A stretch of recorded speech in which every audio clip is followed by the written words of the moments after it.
Yes, hail people. I'm still here with that same old message, the message which is an everlasting message, right? And it is a joyful message. As you can see, I'm happy, and that's one of the spirits of Jah, that is the happiness. Now, uh, it will still confuse a lot of people how I'm taking Rasta and what you may perceive as Christianity, whatever, put it there. It's up to you. This is my experience in my life. You see, I know myself to be Rasta. It's because if you ask me, if I say I'm a Christian, right, and then you ask me which denomination do I belong to, I say, well, not really. I cannot belong to any of those things out there. You know what I'm saying?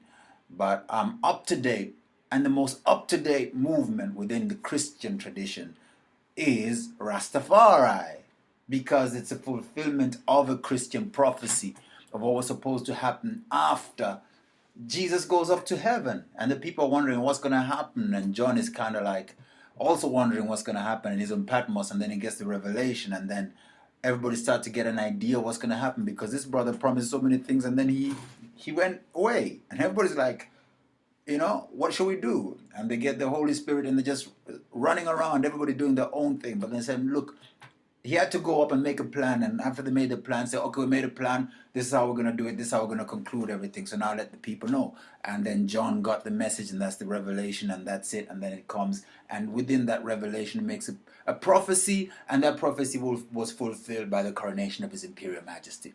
That's how it is, because God is not a liar. What God says has got to be seen in reality, you see? So now within that one, I'm just going to sing you a song to put you right on track. All Rasta people know this. Give her the old time tradition. Give her the old time tradition. Give her the old time tradition. 'Cause it is good enough for me. If it was good for Moses and Aaron, good for Jacob and Solomon, Daniel, Shadrach, Meshach, and Abednego, said it is good enough for me. I think I said Jacob instead of David, but all of we are one, see. That's also again Bunny Wailer. I have never seen the image of a baller Jesus yet. Yeah, man. Anyway, within those Irie vibes and within those Irie heights up there, the Irie heights up here of life that we have here. Within that, I've just explained to you what Rastafari is and how it fits within the Bible, and that Rastafari glories in the Bible. You see? So this message is to strengthen the brethren and the sistren who are within Rastafari. Because you find a lot of hate is creeping into this for other reasons. Dissatisfactions about what? History, slavery, racism, whatever, blah, blah, blah, all those things. It's like you have a wound, you come to the doctor has the medicine, the doctor has the procedure, the doctor has everything you need to heal your wound, but you still want to diss the doctor, and you still want to walk out the hospital and remember where you got the wound from and not heal the wound. It doesn't make sense. Because once I and I are Rasta, then that wound has been dealt with. The wound is over. The wounds were on the cross. It's done. And life begins 2,000 years ago. But since 2,000 years, somebody has hijacked it and tried to come with all manners of slanders and disorganization and reorganization and everything just to kind of like divert from what has happened. But you can't stop what's happened. What has happened is a reality.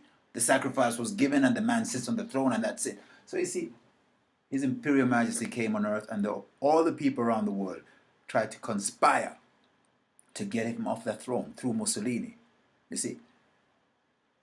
And a lot of things happened. A lot of people died. People changed the United Nations. This scattering, that scattering, whatever. But at the end of it all, no matter what happened, who was sitting on his throne again? Because that's where he belongs and it's time for him to sit on the throne. Emperor Haile Selassie Rastafari. Hitler was dead in a bunker. Mussolini was hanged upside down by his own Italian people. And the one person who seemed like he was totally helpless, the one who they turned their backs on, the one who looked like, look, there's no hope for you. he returned to sit on his throne. Because when Jah said something, Jah said it, and that's how it is. It doesn't matter who tried to come and disrupt it. So I'm just trying to say to all on them, just sata and easy, and know that what is yours, and nothing can move it from where it is. It's ordained, it is yours, it is set in glory. You see? There's some type of reality and knowledge that people are supposed to have within themselves as Rasta right now, so you can move through this earth with total confidence. Check this out now. Bob Marley coming into this world. And Bob Marley is saying certain things with his words, even Peter Tosh. Words that is against the system. Words that is against the oppressor. And he's saying it like that because a Rastafari are going to make it happen. It's not pussyfooting or whatever. Just say it and make it come out there. And do it. Because we put our trust in Jah. And the door is open same way. What I'm trying to say is that there's nothing they can do to stop it. You understand? There is nothing that they can do to stop you from being what Jah has decided you must be. Because it's the Father's time. And it's through our shining that we know that the Father is shining wherever the Father is at. So, blessed love. That's my message for Rastafari today. Live. Wake up and live. And be Rasta. Okay? Within the liberty, the food, the herb, life, love for one another, and love and respect. See? Rastafari.